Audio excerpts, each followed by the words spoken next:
नमस्कार दोस्तों, मैं ज्योतिषाचार्य कमलेश तिवारी और आप लोग देख रहे हैं IM एस्ट्रो।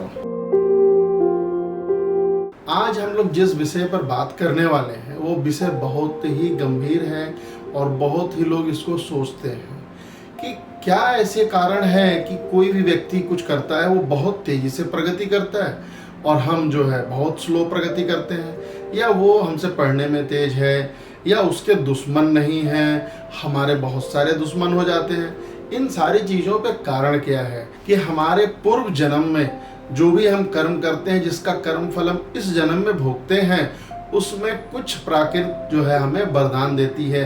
उसे हम ज्योतिष का वरदान कहते हैं या देवताओं का गॉड गिफ्ट, जो हमारे कर्मों के अनुसार मिलता है। आज उसी विषय पर हम चर्चा करेंगे कि ऐसा कुंडली में क्या है कि लोगों के भाग्य उनसे तेज चलते हैं या उनकी सफलताएं बहुत तीव्र गति से उन्हें प्राप्त हो जाती हैं। कि सूर्य यदि आपकी कुंडली के 11th हाउस यानी एकादश भाव में अगर रहता है तो ऐसे व्यक्ति का भाग्य जो है बहुत ही तीव्र गति से चलता है, यानी उसे हम भाग्यशाली भी कह सकते हैं। यानी उसका भाग्य हमेशा उसको मदद करता है।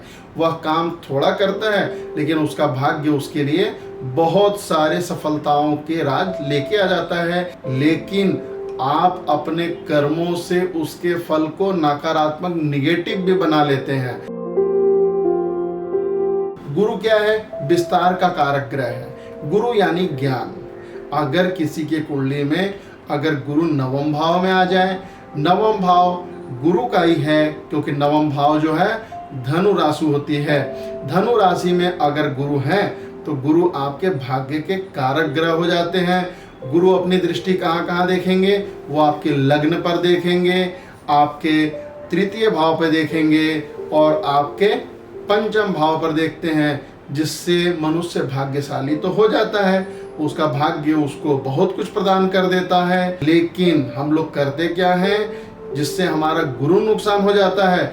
गुरु हमें नुकसान कब करता है? जब हम झूठ बोलना शुरू कर दें, अपने से बड़ों का सम्मान करना बंद कर दें, तो धीरे धीरे हमारा गुरु कमजोर होने लगता है। हम मंदिर जाना नहीं करते, मंदिर में जाने की इच्छा होती है फिर भी नहीं जाते, घर में पूजन पाठ नहीं करते, किसी को दान नहीं देते, तो हमारा गुरु धीरे धीरे कमजोर हो जाता है। अब हम तीसरे कारण की तरफ चलेंगे। अगर शनि देव जो न्याय के देवता हैं, अगर शनि देव 6वें भाव में यानी 6th हाउस में चले जाते हैं तो यह भी एक वरदान से कम नहीं है। यह आपको अजात शत्रु बना देता है। अर्थात जिसकी कुंडली में शनि 6वें भाव में होते हैं उसका कोई भी दुश्मन उसको नुकसान नहीं पहुंचा पाता। हम ये समझ लेते हैं कि हमारा शत्रु हमसे सदैव कमजोर है, तो फिर हम किसी पर भी किसी भी प्रकार से अपना शासन या अपना दबाव बनाना शुरू कर देते हैं, जिससे हमारा शनि क्या करता है? जो हमें पुण्य फल दे रहा था वो हमें नष्ट कर देता है, यानी हमें समाप्त कर देता है।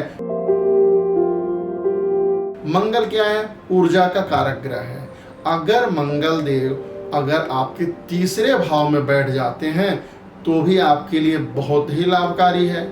यह आपके जीवन में सभी कुछ चीज़ों को दे देते हैं, क्योंकि व्यक्ति परिश्रमी पराक्रमी बन जाता है। वह अपने कर्मों के द्वारा अपनी सफलता को प्राप्त कर लेता है। लेकिन हम अनायास किसी से झगड़ा करें, द्वेष रखें, किसी को बुरा भला बोलें, तो वही मंगल हमारे लिए नुकसानकारी हो जाता है।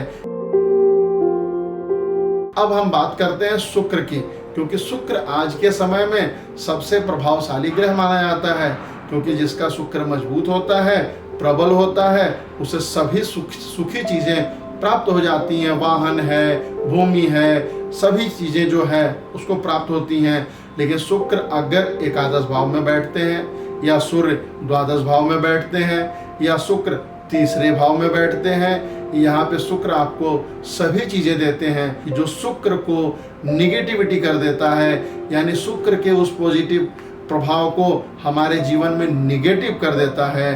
अगर शुक्र आपका मजबूत है और आपके कुंडली के एकादश भाव में, द्वादश भाव में, तृतीय भाव में है तो हमें किसी भी प्रकार से महिला का, बच्चियों का या अपने का साथ काम करने वाली किसी स्त्री का निंदा नहीं करना चाहिए।